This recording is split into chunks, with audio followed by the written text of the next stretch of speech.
औद्योगिक क्रांति में ब्रिटिश प्रधानता के अनेक कारण। अब हम एक डायग्राम बनाएंगे और यह समझेंगे कि आखिर क्या था कि ब्रिटेन सबसे आगे निकल गया। It was a combination of many factors. शोषण, जो शोषण के खिलाफ आवाज उठाता उसको निपटा दिया जाता। भारत में जलियांवाला बाग इंसिडेंस हुआ, ब्रिटेन में पीटरलू इंसिडेंस हुआ। मैंने कहा ना, सेशन खत्म होते होते आपको बहुत खुशी होगी कि उन्होंने सिर्फ हमारा शोषण नहीं किया, उन्होंने खुद का भी उतना ही शोषण कर डाला। ब्रिटेन ने जितना ब्रिटेन का शोषण किया, हिंदुस्तान का शायद कम किया। ये सेशन खत्म होते तो आप बड़े खुश होकर घर जाएंगे आज कि चलो अपन अकेले नहीं थे। उन्होंने खुद के लोगों को मारा। सेंट पीटर्स ग्राउंड में जब एक बहुत बड़ी सभा का आयोजन किया गया ये सब शोषण के खिलाफ, तो वहां के डिस्ट्रिक्ट मजिस्ट्रेट ने सेना बुला ली और 50,000 लोगों पे सेना के शराबी सिपाहियों ने बिना सोचे गोली।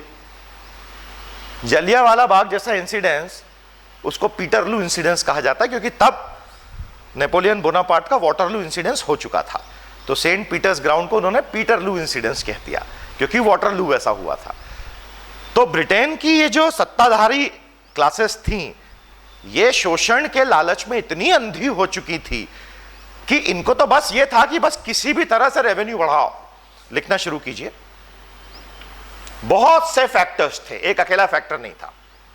पहला फैक्टर लिखिए, historically Britain had been using would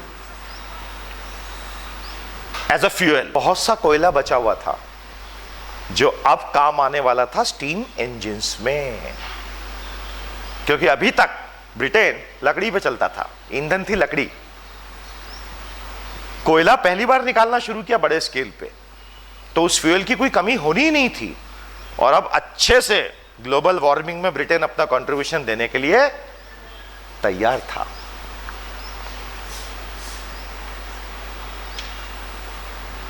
ये सब फैक्टर्स जुड़ रहे हैं, हाँ, कोई एक चीज नहीं है। That's what I am trying to से।